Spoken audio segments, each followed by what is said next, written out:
क्यों शिव ने भिक्षा मांगी, क्यों अन्नपूर्णा देवी ने काशी छोड़ी और कैसे धरती पर अन्न का संकट दूर हुआ। काशी, जहां हर मोड़ पर भगवान बसते हैं, लेकिन क्या आप जानते हैं एक समय ऐसा आया जब काशी में भयानक अकाल पड़ गया। लोग भूखे थे, प्यासे थे, खेत सूख गए, आकाश बेरहम हो गया, भक्त भूख से तड़पने लगे। शिव जी यह सब देख रहे थे।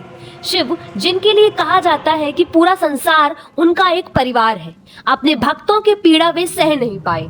उसी समय भगवान शिव, जो स्वयं जगत के स्वामी हैं, अपने ही भक्तों को बचाने के लिए भिक्षुक बन गए। धीरे धीरे काशी में एक बात फैल गई, अन्नपूर्णा देवी काशी छोड़कर चली गई हैं, और जहां अन्नपूर्णा ना हो वहां अन्न का होना असंभव है। कहते हैं कि देवी नाराज हो गई थी, क्योंकि मनुष्य अहंकार में अपने कर्तव्य भूलने लगे थे। अपने भक्तों की तरफ देखकर महादेव का हृदय पिघल उठा। काशी को बचाने के लिए शिव ने वह किया जिसकी किसी ने कल्पना नहीं की थी। महादेव स्वयं भिक्षुक बन गए, हाथ में कटोरा, तन पर भस्म, और काशी की गलियों में घूमते हुए भिक्षा मांगने लगे।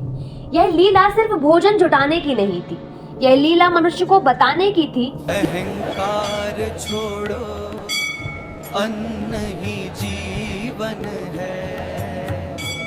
कहते हैं शिव जैसे ही गांव और वन में भिक्षा मांगने निकले, सूखे पेड़ लहराने लगे, नदी ने अपनी धारा तेज कर दी, मानो प्रकृति खुद बोल उठी। अब स्वयं शिव भिक्षुक बन गए हैं, अब संकट टले बिना नहीं रहेगा। अन्नपूर्णा देवी के कानों में यह बात पहुंची, स्वयं महादेव भिक्षा मांग रहे हैं। माता का हृदय द्रवित हो गया।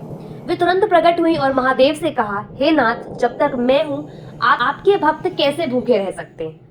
माँ ने तुरंत अपना सुवर्ण कलश और अन्न भरा पात्र प्रस्तुत किया। काशी में जैसे भूख की जंजीर टूट गई।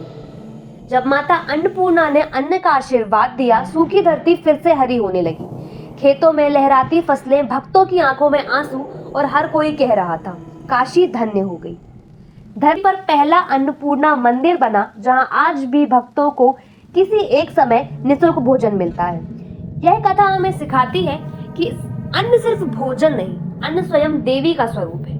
और भगवान शिव ने भिक्षुक रूप धारण कर हमें याद दिलाया कि जीवन में कभी भी अन्न का अपमान मत करना, क्योंकि जिस दिन अन्न का मान खो जाता है, उसी दिन धरती रूठ जाती है।